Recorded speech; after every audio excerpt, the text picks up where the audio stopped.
এটা দেওয়া কি দোষ?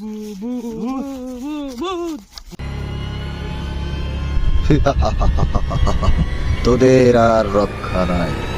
তোরা এই পৃথিবীতে এসে অনেক অসামাজিক কার্যক্রম করেছিস, নেশা করেছিস।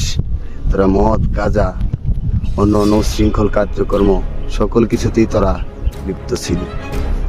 এখন তোদের যাবার সময় হয়েছে সেই দেশে, যেখানে গেলে আর কেউ কখনো ফিরে আসে না।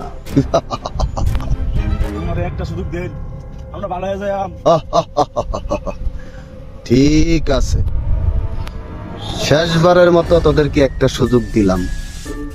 যা, আল্লাহর রাস্তায় চলে যা, 5 ওয়াক্ত নামাজ পড়। অনেক পাপ কামাই করছি বন্ধু, মদ গাঁজা যা কিছু যাই খাওয়ার খাইছি, অনেক কিছু বাজে সেরে করছি।